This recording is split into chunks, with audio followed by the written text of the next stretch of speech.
What is up, you guys? Welcome back to the Organic Podcast. I'm your host, Reagan.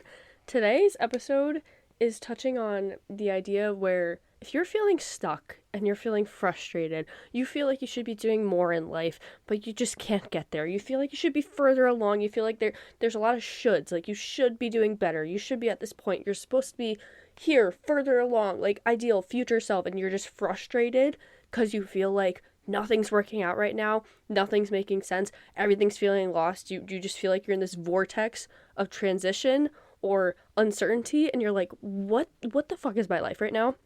This episode's for you. I actually, I have a lot of energy right now because I just listened to the very first YouTube video I ever posted, which was just about a year ago. I was checking it to see when the year mark was because that was like the first pivotal moment in me actually starting to talk about anything online.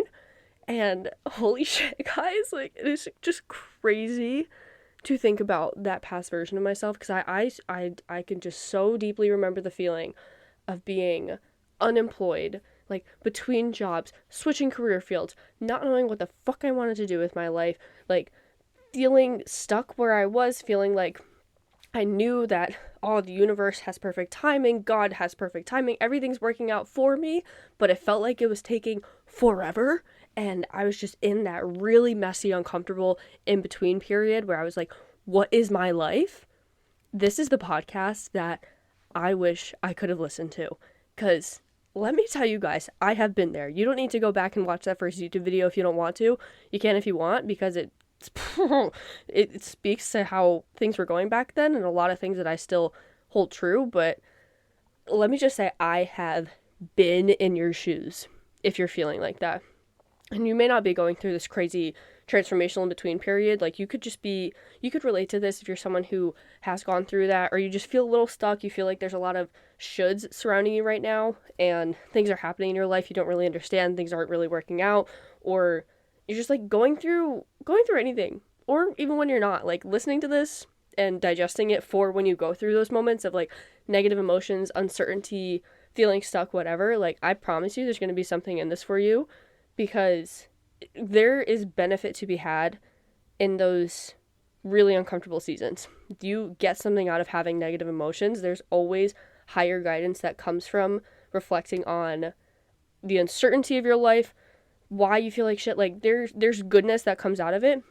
And the periods of uncertainty and feeling stuck and feeling frustrated, they're very intentional. It's a very intentional thing, and it's planned out. And the whole point of this episode is to give you kind of legitimate means and more comfort in being able to trust the timing of your life. Trust that things are unfolding exactly as they're supposed to, in the exact time as it should. And I know that's not something that might not be something you want to hear right now, especially if you're really going through something. But as someone who's been on both sides of this, as I'm sure many people have experienced, like, everyone who goes through life is going to go through this. And as someone who can very much speak to both sides of it, I promise you everything's going to work out. So if you're curious about how you can use more quote-unquote negative emotions as guidance to serve you and getting you where you want to go faster, and finding more balance and alignment in your life, and just like feeling a greater sense of comfort in that really uncomfortable, in-between, uncertain, frustrating, stuck period of life, particularly in transition periods, then this episode is for you. Let's get into it. Welcome to the Organic Podcast. I'm your host, Reagan, mechanical engineer, lifelong athlete, and recovered overachiever, here to empower you to pursue your highest potential and live freely as your happiest, most organic self. Every week, we'll dive into topics ranging from personal growth, mindset hacks, psychology, and a blend of science and spirituality to give you all the tools you need to stop living on autopilot and start creating a life of freedom, meaning, and fulfillment as your most organic self. If you're ready to become the best version of yourself, then let's plant those seeds and grow.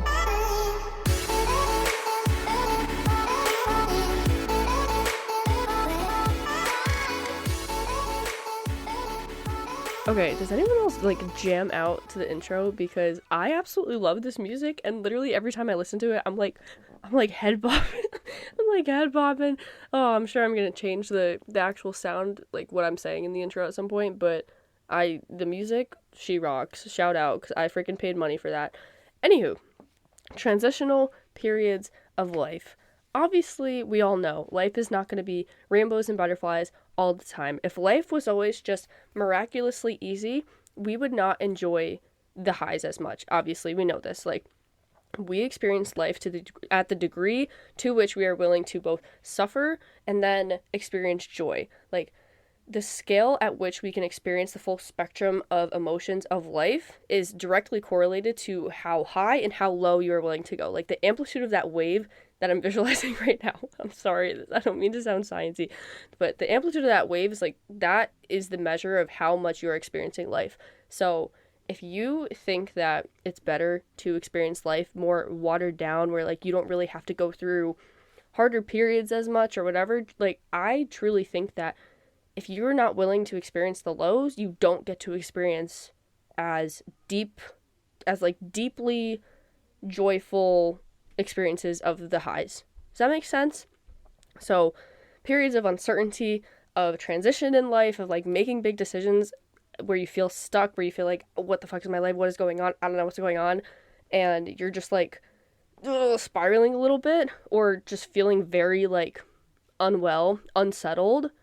That is a great example of one of like the low experiences of life, like the lower half of the spectrum of our emotions. This doesn't have to mean that when you're in transition periods, you're like deeply depressed and unwell and whatever. Like, you can be going through a transitional period or period of uncertainty and still have like generally good mood, and like, it doesn't have to use your discernment. Like, it doesn't mean that you're going to be suffering dark night of the soul, like crying in a cave for 15 days straight. You know what I mean?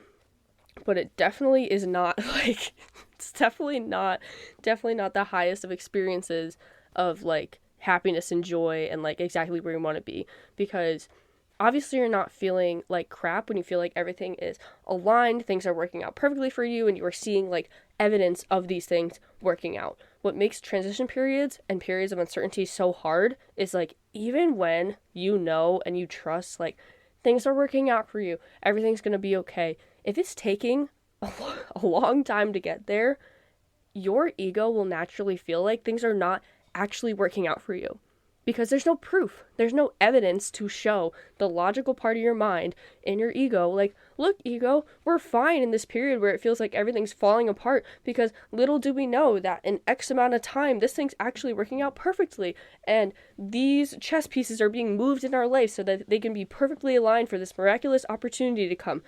You knowing that in your head still does not satisfy that very much human ego part of you that's like, okay, great, like, that's a lovely fantasy and everything, but right now, like me last year, you're unemployed. People are not getting back to you fast. Like, you've been waiting for a month and a half since the first person that ever got back to you for a job, and you don't have money coming in. I am very blessed that I could still live with my parents after college. I only graduated last year. It's 2025. I graduated spring of 2024, and like, I had money saved up, but to my ego, last fall, like, I was literally unemployed for 3 months. That was not planned. That was absolutely not planned. My type A self, the original plan was graduate from college, I had a degree in mechanical engineering, work a mechanical engineering internship, go to grad school for mechanical engineering again to get a master's degree with like the research route, and everything's going to be perfect because it looks great on paper, and that's how things are supposed to be for me, and that's that's the goal. And if you if you go back, you listen to that YouTube video, like, you'll kind of see more into my decisions and like my life at that time. But basically, no offense to that company that I worked at, they're like, truly, they did nothing wrong. The people there are not bad. I didn't have an issue with like management, whatever, but the job that I had that summer, the internship, was literally just like cubicle farm, office work, and I didn't really have a mentor because they were kind of out for like their own personal things for like most of the summer. So the next level guy was super busy all the time. So I was kind of just floating about with like minimal work that made me feel like I wasn't really contributing something significant to the world, which is not to say that this company serves no purpose. Like, obviously they're relevant in what they do. They do good at their own job, but it wasn't something where I felt like I had this big tie to like a greater purpose. You know what I mean? It was like engineering stuff. It's like working on freaking engines. Like, yes, obviously everything's connected. It has a point, supplying power, supplying whatever, blah, blah, blah. But to my soul and my soul's purpose and calling, that wasn't exactly lighting me up. It was not. And it makes so much sense now looking at like my design and like my innate internal world and workings and just like my blueprint as a soul. But ooh, I do not do well in cubicle 9 to 5 work where it's like that's the only option. Come into the office every single day, sit at a desk for 8 hours, stare at a laptop, and that's it. Oh my god, guys! Like I don't think you want. Oh, I literally want to throw up. Sorry if that sound was just vile, but like literally want to throw up. It makes me crawl inside of my skin. Like it is. I am so glad. I am so glad I have the format of job that I have now. But let's get back on track. So that job that I worked did not match my soul's calling. It like was literally like the antithesis of the format of work that is ideal for me, essentially. And looking back, I'm grateful that I had that internship and I'm grateful I had that experience, and I'll get into that later. But I was like, oh my god, I don't know if I can do this for the rest of my life. Like just work standard mechanical engineering office job. And I had always wanted to go into the environmental field. I'd always been interested in environmental. I picked mechanical engineering because I didn't know if I'd want to go into aerospace or potentially environmental field. And I could have just picked civil or environmental engineering, which I really should have done. But guys, I'm going to be so honest. I did not want to take Chem 2 in person. Like I got to take Chem 1 online because my freshman year was COVID. But Chem 2 in person, I was like, I'm all set. I'm all set with her. And instead, little did I know, I subscribed to like obviously Thermo 1. I think I had to take that with civil too. But like Thermo 1 and 2 and fluids, like either way, any engineering, you're going to take a class that you don't really like. So anyways, point of that is that I knew I always wanted to go into environmental at some point. And like that was kind of a quote unquote dream of mine. But I didn't really know how I was going to do that. But I figured I could use my ME degree also in that field in some way. And I also knew that the environmental field had a lot of like fieldwork opportunities. And if you remember me saying that like cubicle 9 to 5 work was like the antithesis of my existence, you'll see how fieldwork is much more aligned with like something that would work really well for me.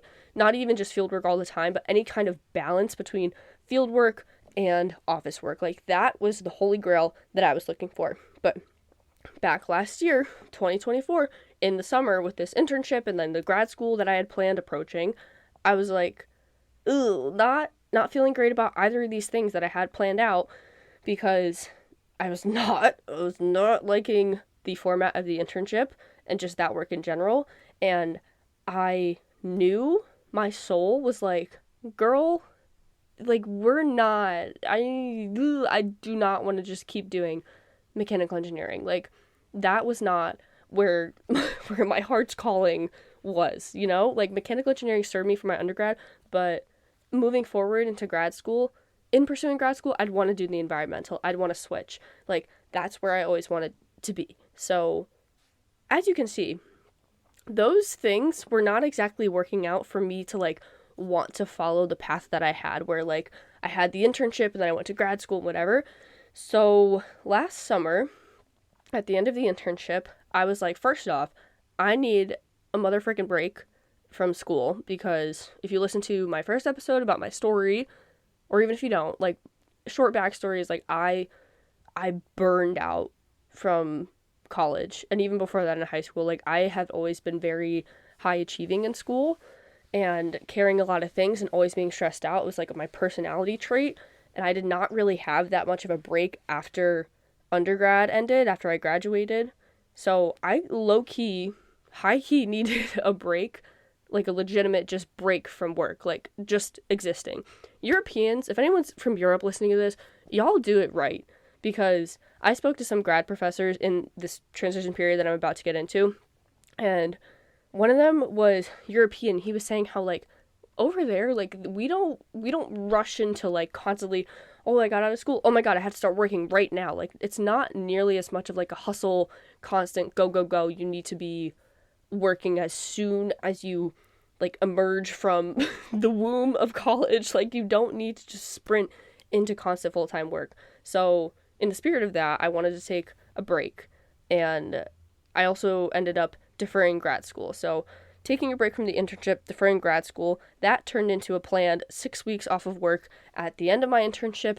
And the plan was that they would figure something out where I could come back for full-time work until from after the 6 weeks until it would have been this fall when I planned to go back to grad school because I deferred and I was going to go for environmental, blah, blah, blah. So this is how we get to my unemployment era, was the start of 6 weeks off of work.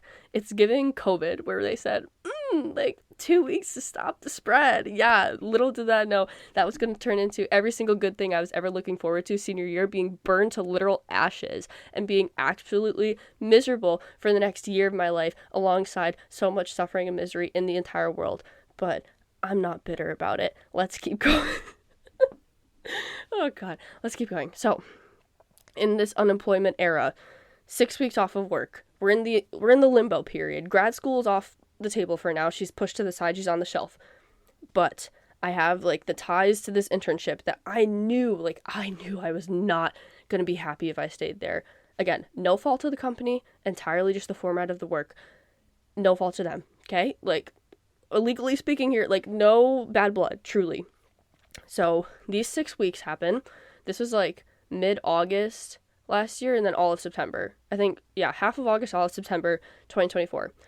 And in these 6 weeks, knowing I didn't really want to go back, I was like, ugh, I don't really know if I want to go back to this internship. And they also were still kind of trying to figure out like approvals for if I could come back as like basically a full-time intern until grad school. Like, it was already something that needed approval and like further processing, and they didn't really get back to me in a timely way either. No offense to them. Like, it was just trying to communicate with people who weren't really always available, and just a lot of stuff happening. So by the grace of God, I found it in me to say to this internship and this company in those 6 weeks, I was like, look, I appreciate your time so deeply. I don't think this is going to work out moving forward. Like, I want to pursue something in the environmental field. Like, this is where I know I want to be. Like, thank you so much for your time, for your mentorship, for everything. And ended it very amicably. It literally is like a breakup. Tell me that trying to find a job does not have some kind of similarities to feeling like you're dating. I feel like that sounds really, really weird, but I think you guys get the picture. So saying that to this job meant I was free to pursue applying to jobs in the environmental field. Now we unlock post-grad despair unemployment era. This is this time last year for me, guys. Like September, October, November 2024. This was it. It was like mid-August to mid-November. So 6 weeks off of work turned into 3 months. And after I kind of really pivoted, I want to say it was end of September that I really pivoted to getting back to my internship company, saying I'm going to pursue environmental, and just full flinging myself into the environmental field. Now let's remember, I had a mechanical engineering degree. I did not have an environmental background. Like, I had a technical degree. Engineering is a very valuable degree for a lot of companies, but it's not like I was applying as like an environmental scientist, an environmental engineer, like geotechnical. I didn't have that specific background. Like, I wish I did. I would have loved those classes a lot more, but I didn't. So I already felt like I was working with something where I really had to do a good job of like putting my resume together and like being forward thinking with the ways that I was presenting myself. Obviously, in a way, it was all honest, it's all true, but like crafting your LinkedIn, updating your resume, those are activities that I would not put at like the top of favorite things to do in my pastime. I don't think anyone would, but I had to go through the kind of like professional revamping to really put myself in a good spot for applying to all of these jobs. So in this time, again, unemployed, applying to jobs, I applied to one job that I thought was like going to be the dream job, like literally from the description and everything, it looked like exactly everything I wanted, and they got back to me within a day. This was like end of September, saying, you know, next level, next round interview, whatever. That progressed forward for the next like I want to say until the end of October. It was nearly like, it was like 5 or 6 weeks. And until, from like start until I got start of like contact until I got an answer. And in this in between time, this was probably like the hardest stretch for me, which is when I made that YouTube video, that very first one, because I was like, oh my God, I thought everything was working out. I thought everything was good. Like, look, this job that like seems really good, it's getting back to me, and like it's exactly what I would want. And like, why aren't things working out? Why, like, I don't know. I know that the job search process is a whole thing, but I had my own insecurities about the fact that I, like, technically on paper, I was unemployed. Like, realistically, I knew I was between jobs. It was an intentional time off. It wasn't something that was necessarily, like, this big mishap where I was, like, my life's in shambles. It was just the way that things worked out based on me making decisions based on my own intuition and my soul's knowing of, like, what was actually most aligned for me. But when you're going through that kind of transition period and just following the breadcrumbs and trusting your soul's calling and whatever, it can feel really daunting because part of you knows so deeply that it's what you're supposed to be doing, like taking the chances. But when you're in the middle of it and you're like feeling lost, and for me, like, I wasn't getting answers from jobs, or like things weren't really progressing on the timeline that I would want it to, or it just felt like it should have been happening sooner. Like, it just felt like everything was freaking up in the air, and that's really stressful. Like I was talking about in the intro, it's really hard for our egos to understand, like, this stuff is happening for a bigger purpose, it's happening for a bigger reason. Your brain, your ego is not gonna like that, because like me, in that transition period, in that in-between time, I didn't have the proof that I was going to get a job, that someone was going to get back to me, that something was going to work out in the environmental field. I had the thoughts too, which are natural to, like, human nature to think negatively, because if you're thinking negatively, you can anticipate threats and that keeps you safe. Again, back to the primal brain. But I also had the negative thoughts of, like, okay, well, I don't have that background. What if I don't get a job? What if things don't work out for me? Like, what if I'm just left unemployed for, like, longer and longer and longer, and things just aren't aligning, and I end up somewhere that I don't really like again? Like, what if this just... It was a lot of what ifs. And the transition period, the uncertainty, the feeling stuck, it freaking sucked. It sucked because there was no end in sight. There was no certainty of when things were going to work out and what was going on. And like I've said, you can't, it's so hard. It can feel so hard, especially when deeper emotions of, like, my safety and, like, job security and big life things are attached to these uncertainty periods. It can feel so hard to go through it because it's like, your survival, my safety is based on the fact that, like, I need to make money right now. I was very blessed to be able to live at home still, but long term, like, if this isn't working out, I need to make money. I need to get a job somewhere. Realistically, I know too, like, especially with the degree I have, like, being something that I worked really hard to get, especially because it's a job that's, like, in more, or a position that's in more high demand. Like, I knew things were going to be fine, but all that to say, like, if you're going through that transition period and the uncertainty, it really sucks. It sucks. And when someone tells you, oh, just trust the timing of your life while you feel like your entire security and safety is, like, up in the air, you can be like, oh, yeah, let me just get right around to that after I, delete all these thoughts from my head about the fact that, like, my life is completely upside down right now and I have no idea what I'm doing and, like, all these things could happen, blah, blah, blah, blah. And you just start spiraling. This is what makes the in-between, the uncertainty, like, the feeling lost so hard. And it's so valid. It is so valid.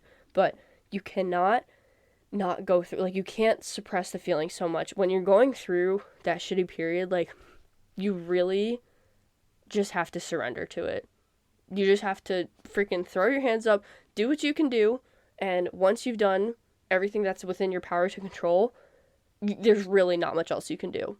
And like I keep saying 700 times, it's so hard to go through that, but it's all happening for a greater purpose. It is all happening for a greater reason. And as someone who a year later is looking back on this time period, this period of uncertainty where I was, like, truly suffering, part of me really was, I can look back and say, I am so glad that happened.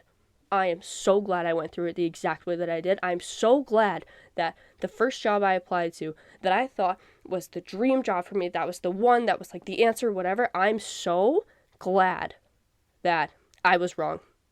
That wasn't the dream job. That wasn't where I was supposed to be. That wasn't where I was meant to end up. Because guess what happened, guys? In those 5 or 6 weeks, the in-between from like that first base of contact and when they got back to me, I kept applying to other jobs. I kept applying to other places. I did a really good job in my cover letters and my resumes, and I know how to have, like general professional things that everyone learns and crafts over time. I really put a lot of care and effort into giving my best presentation of like all of my skills and my assets to anyone that I was in contact with, any interviews. I had an interview with the company that I work at now. A little follow-up, actually. You know what I did? This is actually a crazy part. I literally followed up like 10 days later after applying to a certain list of companies. I was keeping track of all of them and like who got back to me and who didn't, whatever. I sent a follow-up email and I was like, hello. I literally sent it through the inquiry that like people use through like the website, like contractors or like other companies use to like inquire about our services. I literally sent like a little automated thing. I was like, hi, I applied, like I just want to follow up and see if there's any whatever, blah blah blah. I did that with a few companies, but the company I work at now got back to me. They said, hi, we'd love to schedule a phone call interview. I was like, great. Had a great phone call interview. After that interview, something in me was just like so lit up. I was like, holy shit. But I wasn't super attached to the outcome for it. It was just like, I was just so excited. It felt really good. And then that led to, within like a very quick turnaround time, like in-person interview went really well. Everything's working out great. Literally like 2 days after that, got a job offer for like literally could not have worked out better, like in every single capacity, for the background of the company, for like the salary, for like literally everything. Like I could not even fathom it. Like it was actually crazy because this job also, mind you, like the job that I have now, they gave me the offer one day before that first job that I thought was the dream job gave me their job offer. Like, that is absolutely insane. And it goes to show that, like, that suffering period of the in-between of that first job that I thought was the dream job, I am so glad they took so long to, like, go through things because of their own personal, like, system back-end stuff. Like, I'm so glad that it worked out like that, and I'm so glad that even though I was suffering in that in-between time, I'm so glad I went through it. I'm so glad it happened the way it did, because I would not have the job that I have now if I did not have that waiting period. If they got back to me within 2 weeks, like I thought was this ideal timeline, I'd probably be working there, and I wouldn't even know that there could be even a even better fit out there for me where I am right now. Like I know so deeply. I've talked about 9-to-5 work a lot, and every time I really want to make the distinction that I mean that as like soul-sucking, monotonous 9-to-5 where you feel like you have to be there. That is the opposite of my job right now. Like, technically, you could say it's a 9-to-5 in the terms of like work hours are supposed to be like 8-to-5, but I have field work, I have office work, I have like such good coworkers, such a good working space, flexibility, like projects that are genuinely helping make Earth a better place, like literally healing the Earth.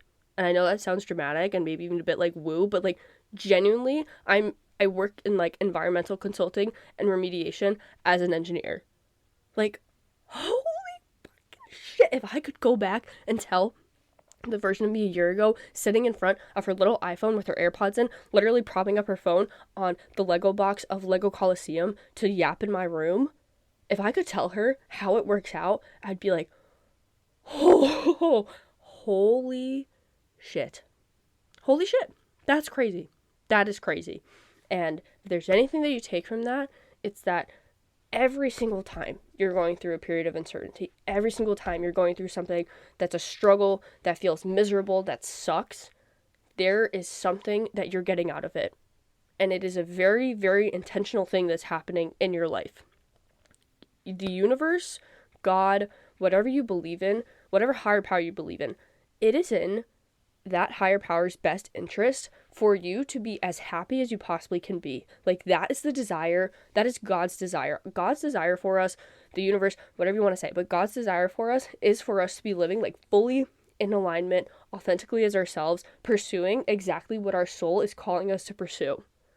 and living in that highest expression of happiness. Because when we are happy, when we are lit up, when we are aligned, we bring up every single person around us. We positively impact every single thing that we come into contact with. Everyone around us. The ripple effect is ridiculous.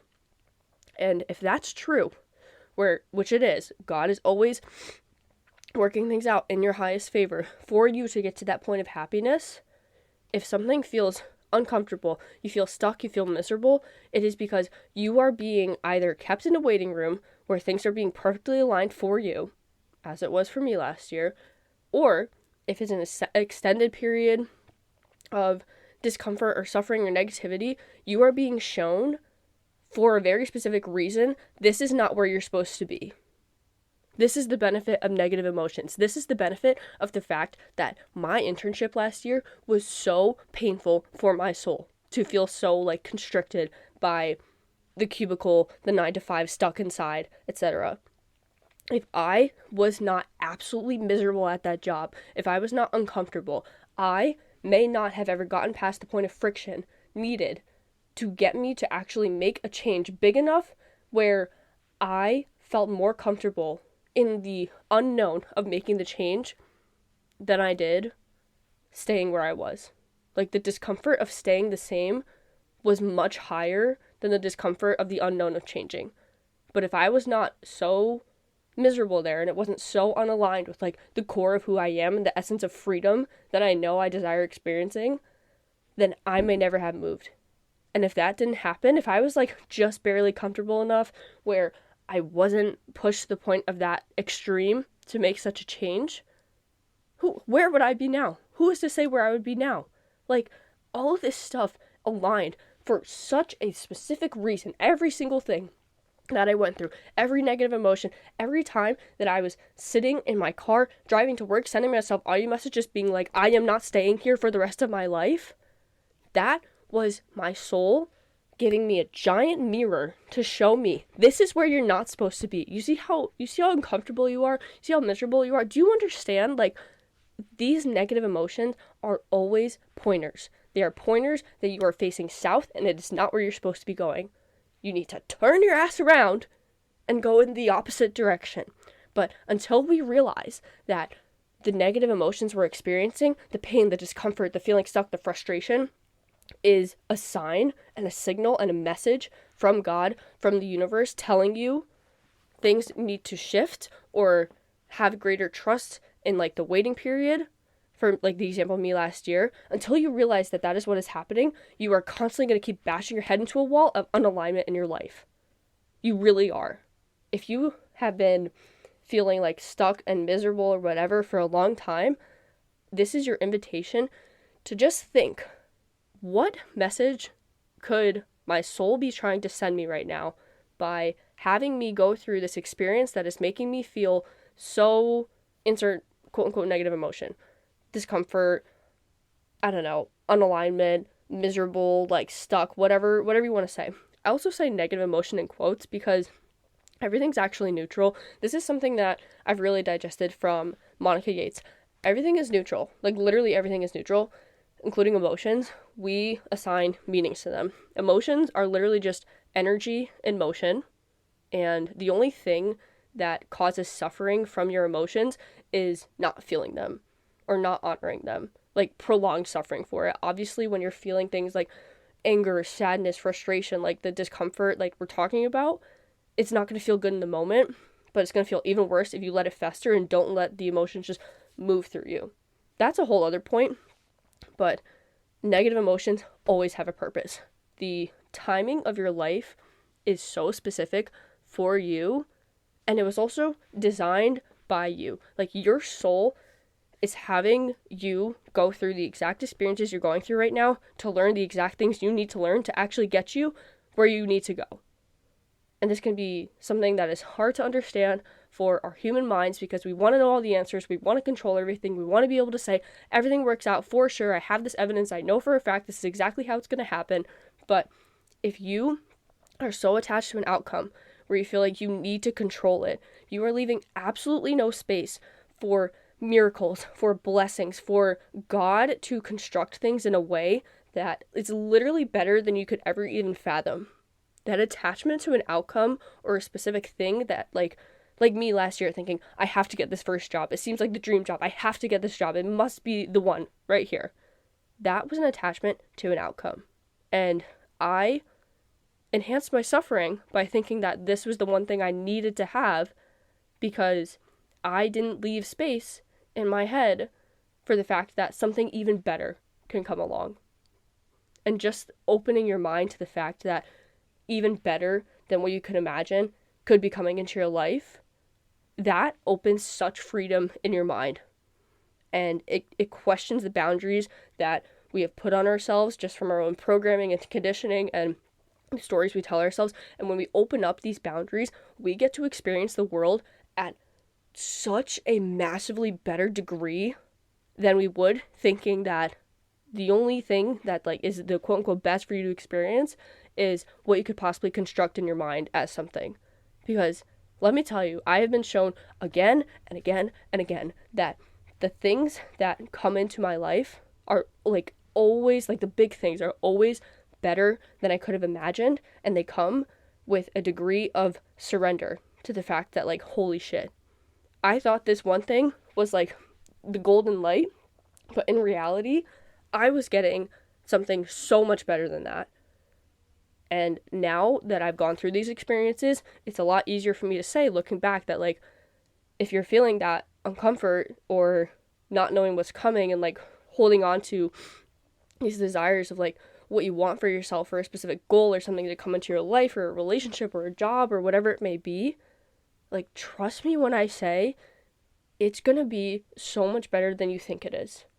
It really is. Like, there's a saying, the universe never says no. It only says yes, not right now, or I've got something better for you. And I have been shown again and again and again that that statement is so incredibly true. And it gets a lot easier over time for you to ingrain in this trust, because the more that your ego is shown legitimate evidence through the workings of your life that it's true, that things always work out better than you expect it, then you have both more control over your conscious mind and more proof for your subconscious mind to truly believe that, to embody the essence of that, to say, oh my God, things always work out either as best as I expect or even better. Things are always working out for me. And we know what we focus on controls what we experience in our life. Where focus goes, energy flows. And if you focus on that belief and that knowing that things are always working out for your highest good, better than you could ever imagine, you are going to be shown and proven blessings over and over and over and over again from God, from the universe, from your soul, whatever you want to say.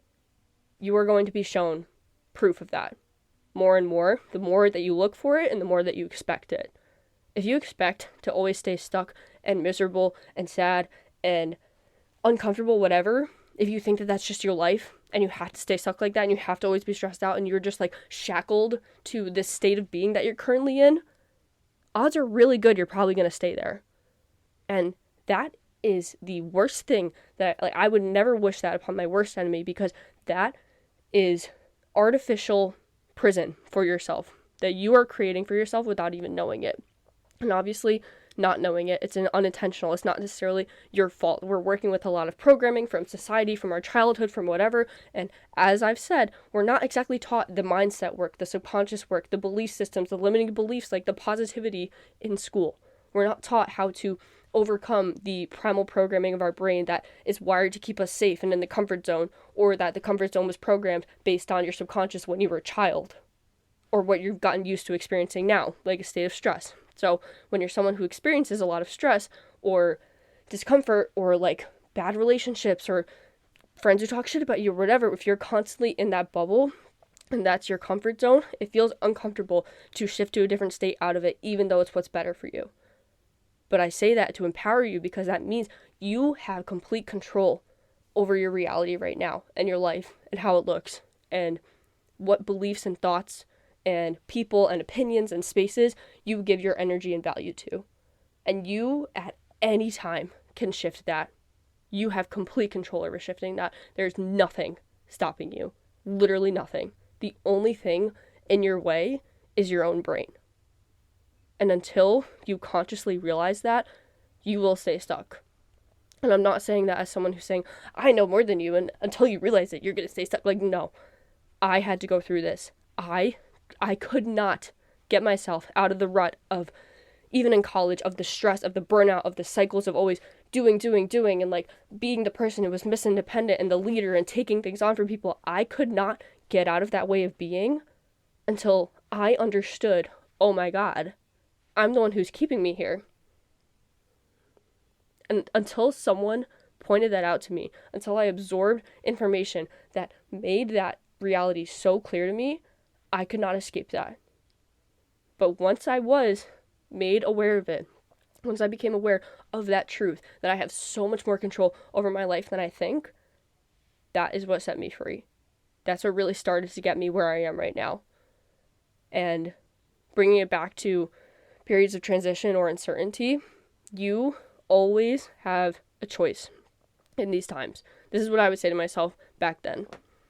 I knew I had the choice to trust, and I knew it felt really uncomfortable to go through it, but you are getting something out of this, and as hard as it is to hear, there is a greater purpose to why all of this is happening, and you are going to look back at this time that you're in right now, and you're going to be so grateful that it worked out exactly as it did.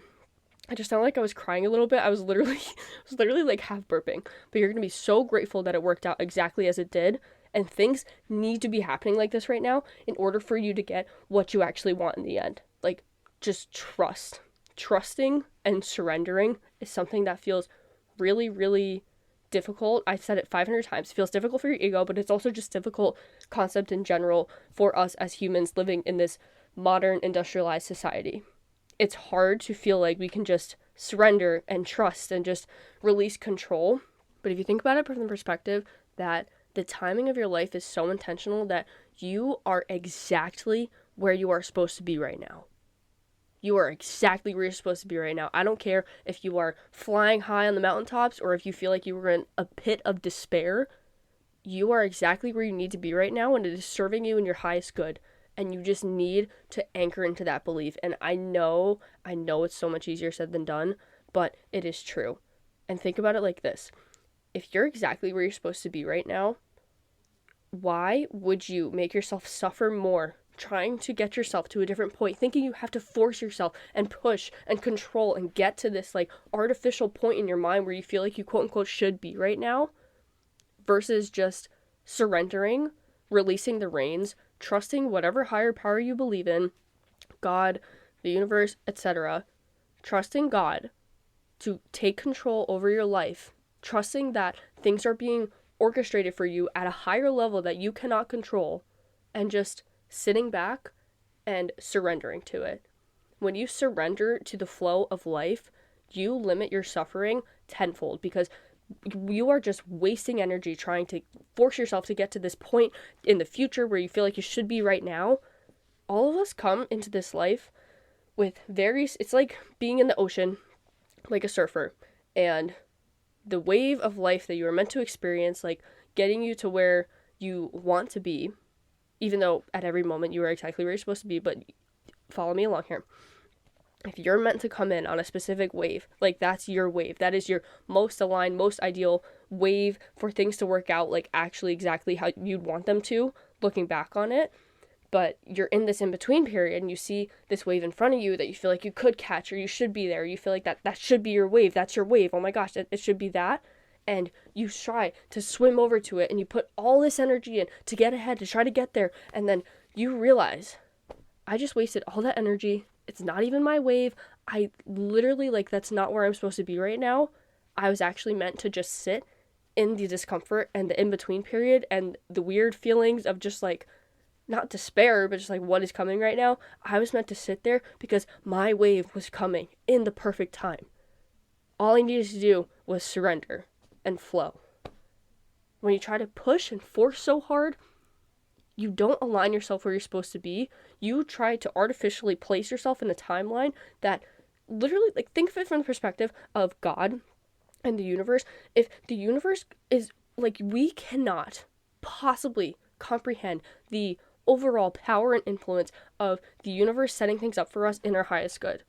Like, us as humans and our human brains, like souls and human bodies and our human brains, we cannot possibly get us to the same places in the same ways that the universe can. Like, the universe and God can work miracles. Miracles.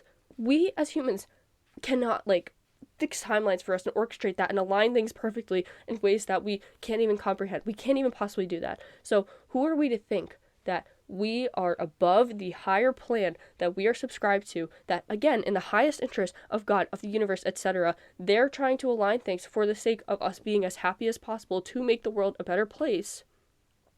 Who are we to think that we are actually meant to be interfering with that? That where we're at right now is where we're not supposed to be, that we should be somewhere else? Is bullshit. That's not real.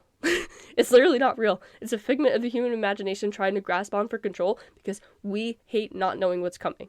But when we don't know what's coming, that is when the most beautiful, unexpected, ridiculous miracles come into your life. And I have had proof of that over and over and over again, and I will keep saying that until the day that I die because it is absolute truth. It is truth. And you have to go through it to understand it.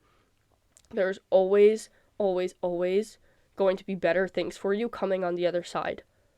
And the best thing you can do in these periods of feeling like absolute dog shit is to just surrender to it, surrender to the flow, and hold on to the faith of trusting that things are working out for your highest good.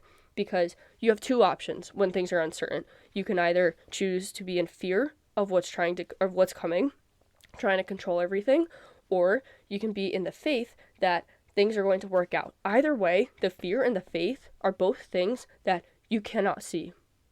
They are literally just two sides of the same coin of uncertainty of the future that you are focusing your energy on. And if you have two choices there, why would you not focus on the faith that things are working out? It's a pretty obvious choice. And as hard as it can be to focus your energy there, I promise you, you'll limit your suffering and you'll feel a lot better about where you're going if you truly anchor yourself so deeply in knowing that where you're at right now is exactly where you're supposed to be and things are being worked out for you better than you could ever imagine.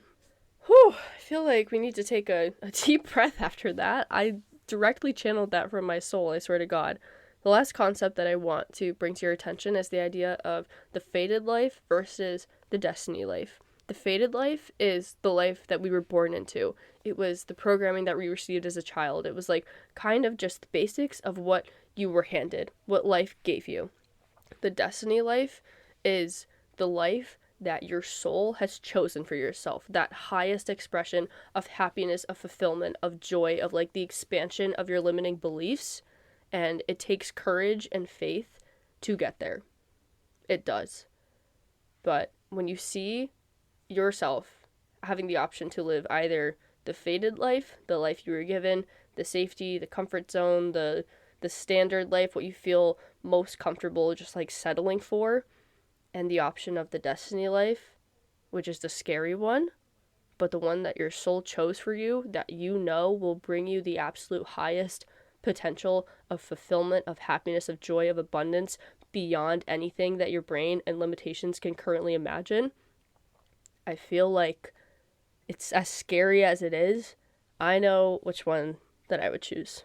And I wish for everyone that they're empowered with the ability to be able to consciously choose to live life completely for themselves, as themselves, living with the trust and the faith of knowing that things are working out for them better than they could ever imagine. And if you're someone who's going through this transition period where you feel like shit and you feel stuck, trust me when I say you always have a choice over how you react to things. And even when things feel like they are out of your control, you can always control your thoughts, how you're reacting to things, and the love and kindness that you are showing both yourself and others, and how much you are trusting in the fact that things are working out for you. Focus on what you can control, not what's out of your control, and I promise you, your suffering will be much more limited, and you will feel so much better. So I hope you got something out of this episode. I feel like this is probably the most powerfully, condensed message that I've ever gotten across. It feels like it came directly from my heart and my soul. And like, obviously, I feel like it's important. I do wish that I had something like this to listen to a year ago. So I guess that's the whole point of all of this stuff. I mean, I know, like I said, it's been a nearly 50-minute episode right now, but the inspiration for this honestly started with me feeling like I'm in that weird period again where I feel like I should be doing more. I should be doing things differently. My social media should look different. The podcast should look different. I should know my ideal audience. I should know blah, blah, blah. All these shoulds. And I feel like we could all just use the reminder that, like, you're exactly where you're supposed to be right now. Like, exactly where you're supposed to be. Whether you're going through hell or high water, like, you are exactly where you're supposed to be right now. And I really do feel like everyone could benefit from just having greater trust in God, in the universe, and just putting your hands up, doing all that you can, and then letting the rest of it literally just be in the hands of God and the universe to orchestrate for you, as I keep saying, better than you could imagine. So I really hope you guys got something out of today's episodes. Reminder to follow me specifically on Instagram. I post a lot on there consistently, on stories. I yap. I'm active there. She's active, and I would love to connect with more of you. With that said, go be your most organic selves, and I will see you in the next one. Hopefully without a cold or congestion. Thank you so much for tuning into the podcast. If you got something out of today's episode, I would so deeply appreciate if you left a rating and or a review of the show on either Apple or Spotify to help put this podcast in more people's ears. Follow along with me on my socials, which are tagged below, and I will see you in the next one.